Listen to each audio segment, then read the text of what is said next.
Dahil birthday ko, tara na sa Tokyo Summerland! At dahil napakainit ngayon sa Japan ay tara na't magtampisaw na! At ito ang kanilang indoor pool na heated. And meron din syempreng outdoor. At ito naman ang Google Map na napakalaki. Talagang may outdoor, may indoor. Kaya mai-enjoy nyo talaga dito sa Tokyo Summerland. At ito ang kanilang website kung saan kayo makakabili ng ticket. For only 4,800 yen, mai-enjoy nyo na yung pool at amusement park unlimited ride. Since weekdays kami pumunta rito, 10 AM hanggang 5 PM lamang sila open. At kung may sasakyan kayo, free na po yung parking dito. At kung kayo naman ay magte-tren, bababa lang kayo dito sa Akigawa Station. And pag exit kayo sa North Exit, tapos merong bus dyan papunta ng Tokyo Summerland. At itong Tower Rock ang pinakamataas na slide dito sa Tokyo Summerland na talagang kinakatakutan ko at hindi talaga ako dyan sumakay. And may bagong open sila dito, ang Monster Wave,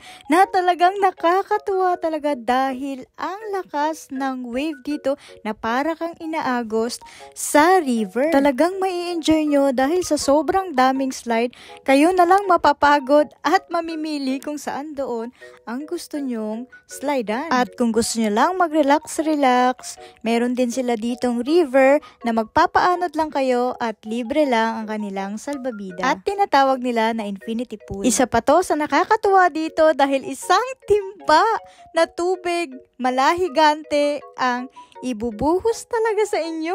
Naku, napakasakit yan mga best pag tumama yung tubig. At marami din sila dito mga activities sa pool nila na para pang bata. Ayan o, para akong bata. At ang dulas pala talaga niyan mga best, no? And today is my celebration of my birthday. Kaya hayaan nyo muna akong maglaro-laro dito sa slide sa pang bata. At sobrang na-enjoy ko talaga dahil sobrang init nga naman talaga sa Japan. Sobrang sarap din magtampisaw. At meron din nga sila ditong baril-baril na tubig, kaso yung sa akin ay supot hindi man lang umabot. At ayan, pinagtawanan lang talaga ako ng boyfriend ko. At alam nyo ba na tuwing summer lang open ang Tokyo Summerland dahil nga kapag winter dito ay napakalamig, naku, wala talaga ding magsiswimming dito. At kapag may plano kayong pumunta dito, make sure nyo na weekdays kayo pupunta dahil kapag weekend ay sobrang daming tao talaga dito at siksikan na rin sa mga pool at mga amusement park nila. And tama na yung pagtatampisaw, sumakay na tayo dito sa Landers